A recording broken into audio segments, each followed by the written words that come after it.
Good Shabbos. This week, not only is it Shabbos Hagadol, the Shabbos that precedes Pesach, it's also Erev Pesach, the day right before Pesach. And at this time, I think it's important to think about Pesach and the Seder and what it really means to us. And for many years at our Seder table, we always ask the guests, what do you remember about your Seders in the past? And this year, we will have very few people at our table, and I thought I would like to share with you the memories that I have of a Seder past, especially since the first day of Pesach is also the Yahrzeit, the 28th Yahrzeit of my grandfather, my father's father, Aron Kerzner. And my grandfather was born in 1895, and he really came from the past and lived into the present time.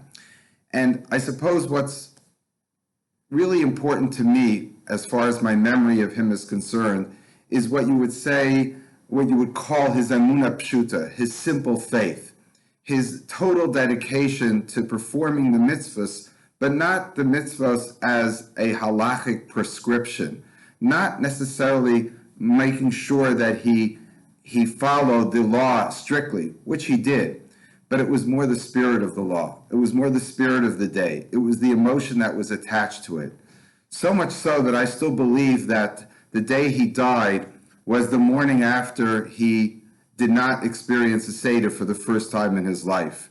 He lived till he was 98, and the last year of his life, he was in the hospital in palliative care, and they had a mock Seder in Baycrest in the nursing home.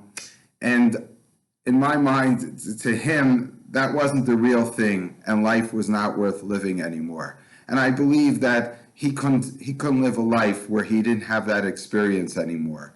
A similar experience he had was on Tisha B'Av, when the doctor told him he should not fast. And I came to him after Tisha B'Av, and he was smiling. I think it was Tisha B'Av, it might have been Yom Kippur. And he was smiling. And he beat the doctors. He fasted anyway. And instead of making him sick, it made him happy. He just felt like a full person because he now was able to fast on Yom Kippur. To him, that was important. Halachically, he should have listened to the doctor. It was probably a mistake. But the emotional ties that he had to Yom Kippur or Tisha B'Av, and again, I apologize for forgetting which one it was, and to Pesach was much more important to him than necessarily just following a strict prescription. Very similar, I just heard a story told over by Rabbi Asher Weiss in Israel, and he talked about a Seder that his Rebbe, the Klosenberger Rebbe, had. And that Seder was in Mildorf, which was a concentration labor camp in Nazi Germany. And the story goes that the Klosenberger Rebbe, who was a very famous man, was telling people beforehand, we will have matzah this Seder. And they all looked at him like he's crazy. It was impossible. Even the attempt to get to have matzah would mean certain death.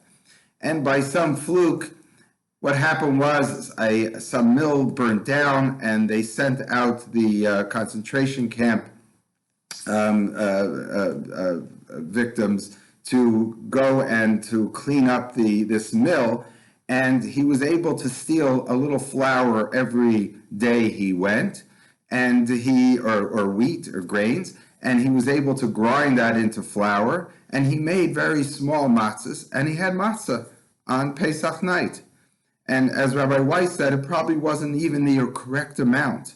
And that's what struck me, was that he wasn't really worried about fulfilling the obligation. And he was, I'm sure. But the obligation was not really upon him because there was a threat of death. And we know that it's more important to keep yourself alive than to fulfill any mitzvah except for 3 cardinal sins. So what was motivating him was his desire to live, not just to live, but to live as a human being, to live as a Jew, to make sure he continued his attachment to that Yiddishkeit that was such an essential part of him. And that Seder, however however hard it was to have that Seder, and under the terrible conditions that it was, this Rabbi Weiss said the Klosenberger Rebbe was beaming. And that just reminds me of my grandfather, who was beaming after fasting. And the other memory I'll just share with you is how he grated horseradish for the maror. And that was his job that he kept, and it was a very difficult job for him, especially as he was older. And he would sit there crying from tears just from the horseradish would make him cry as he ground it. And I think those tears were really tears of happiness. And then at the Seder night, you would see him literally stuffing his mouth with this horseradish, and he would become beet red from the bitterness that he had from the strength of the horseradish that he ate. And again, halachically, he wasn't sitting there, as I was at that time, coming out of yeshiva with exact instructions how much to eat. He didn't think of it strictly in that way, in that prescriptive manner. Again, he followed the law, he followed the halacha, but that wasn't what it was to him. To him, he was relating to what Pesach really means. The attachment that he had as a Jew to being free as a human being and as a Jew, to be able to celebrate as a Jew at the Seder.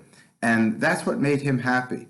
And that's something that I think maybe in our generation, maybe I'm speaking about myself, that we lack, that just pure emotional attachment. And it's something that we should remember. Perhaps that's what really draws people to the Seder. What draws people to the Seder is not only the halachic requirements, but it's the sense of family and community that is associated with Pesach. And when we relive those experiences, that's what gives us our attachment to our past, to our family. So I like to remember every year on the first day of Pesach, my grandfather, but it's not just so much remembering him as giving myself a way to remember the past that we all come from, and be able to make sure that we take this and take it into the future for ourselves and for future generations. Good Shabbos and good Yantiv.